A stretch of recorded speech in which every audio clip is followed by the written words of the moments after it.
যেটা মুখ্যমন্ত্রী বললেন যে আমি ইতিমধ্যেই যে নতুন করে রিক্রুটমেন্টের প্রসেস সুপ্রিম কোর্টের নির্দেশে সেটা শুরু করে দিলাম, শিক্ষা দপ্তরকে চিঠি পাঠিয়ে দিলাম, স্কুল সার্ভিস কমিশনকেও পাঠিয়ে দিলাম। আমি বলে দিয়েছি নির্দেশের মান্যতা দিতে এবং নতুনভাবে নিয়োগ প্রক্রিয়া শুরু। দেখুন, উনি তো বলে দেন কিন্তু কোনো কাজই হয় না। হাইকোর্টে যখন ওনারা হেরেছিলেন, বড় মুখ করে সুপ্রিম কোর্টে গেছিলেন, তো হাইকোর্ট আর সুপ্রিম কোর্টের থাপ্পড় খেতে খেতে পুরো দুটো গালি এখন লাল হয়ে গেছে, যাওয়ার রাস্তা নেই। এইসব বলছেন, আমরা একদম ভরসা করি না, উনি করবেন না আমার মনে হয়। আর যদি হয়, কিসের আধারে এগুলো হবে, কী প্রমাণ আছে? সমস্ত লোপাট করা হয়েছে। এই যে 26,000-এর চাকরি গেল, তারা তো সবাই দোষী নয়, সবাই টাকা দিয়ে চাকরি পেয়েছে এরকম নয়। যারা যোগ্য তারা কি অপরাধ করেছিল? এবার তো তাদেরকে ঘটিবাটি বিক্রি করতে হবে কোর্টের নির্দেশ মানতে গেলে। অথচ যারা এই অপরাধটা করেছে, তাদের কাছ থেকে টাকা নিয়েছে, সেই লোকগুলো কি আদৌ কোনোদিন শাস্তি পাবে? মমতা ব্যানার্জি এখনও বড় বড় কথা বলছেন, বিজেপিকে দোষ দিচ্ছেন, অন্য কাউকে দোষ দিচ্ছেন। যে মুখ্যমন্ত্রী পুরো সরকারের রন্ধ্রে রন্ধ্রে দুর্নীতি, পার্টির নেতা থেকে সরকারি কর্মচারী সবাই দুর্নীতির সঙ্গে যুক্ত, মন্ত্রীরা যুক্ত, তিনি কী করে বড় বড় কথা বলেন? পশ্চিমবাংলার মানুষ যারা লাইন দিয়ে 500 টাকা আর অনুদান নিয়ে জীবন বেঁচে থাকতে হয়, তারা একাধবার ভুল করে ভোট দিয়েছেন। আমি জানি না এবারে 500 টাকা বা 1000 টাকার বিনিময়ে লোকে এই দুর্নীতিগ্রস্ত সরকারকে ভোট দেবে কিনা, কিন্তু অপরাধী যারা এবং সরকারে বসে আছে যারা, তাদের অবশ্যই সাজা পাওয়ার দরকার আছে। কালকে চাকরিহারাদের শহীদ মিনারের মঞ্চে আমি নিজেও সেখানে ফিজিক্যালি ছিলাম।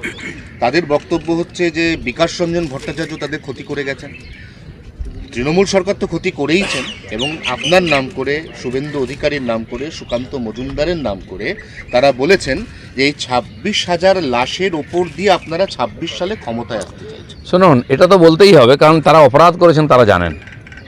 যারা যোগ্য প্রার্থী চাকরি পেয়েছেন, এই অপরাধীদের জন্য তারা আজকে অন্যায়ের বলি হয়েছেন।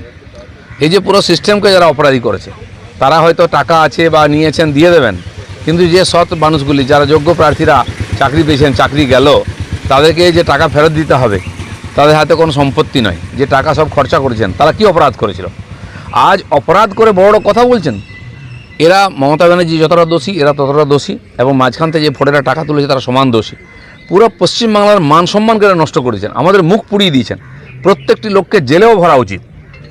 যারা দোষী প্রমাণিত হয়েছে, এক তো টাকা দিয়েছে, পুরো বাংলার শিক্ষা ব্যবস্থাকে নষ্ট করেছে কয়েকটা লোক, সেনাদের বড় কথা বলার উপায় নেই। কোর্ট সাজা দিয়েছে তথ্যের আধারে। দিলীপ ঘোষ প্যাক্টন, দিলীপ ঘোষ সত্যের সঙ্গে ছিল, সত্যের সঙ্গে থাকবে। যারা এসএসসি চাকরি দিয়েছেন এখন রিক্রুটমেন্টে, তারা যখন দিনের প্রতি ধর্ণা দিয়েছেন, তাদের সঙ্গে আমরা দাঁড়িয়েছি।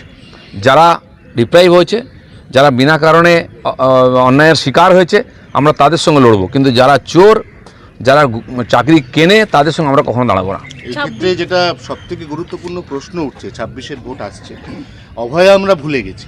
আমরা কি এই 26,000ও 26-এর আগে ভুলে যাবো সবাই? মানে অন্যভাবে মানুষের স্মৃতি তো ছোট, মানুষকে এমনভাবে এখানে চাপে রাখা হয়েছে, তার এদিক ওদিক তাকাবার মতো সময় নেই, অবস্থাও নেই।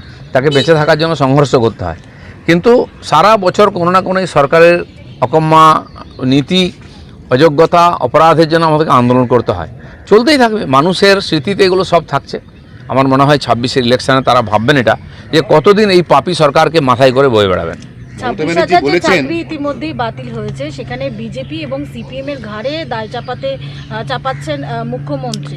টাকা নিল মুখ্যমন্ত্রীর বাড়ির লোকেরা, পার্টির লোকেরা, সরকারের লোকেরা, হয়তো ওনার পরিবারের থেকে বেনিফিশিয়ারি, আর দোষ হলো সিপিএম কংগ্রেসের। উনি কি এখনও মানুষকে এরকম ভাবছেন? মানুষের পিঠ দেওয়ালে ঠেকে গেছে, মানুষ এর যোগ্য বিচার করবে। মমতা ব্যানার্জি বলেছেন স্টাডি করতে দিলে আমরাই তো খুঁজে বার করতাম কারা যোগ্য কারা অযোগ্য, সেই সুযোগটাই তো আমাদের। এতদিন কী করছিলেন আপনি? দিব্যি টাকা পয়সা নিয়ে খেয়ে হজম করে বসেছিলেন। মানুষ বাধ্য হয়ে কোর্টে গেছে।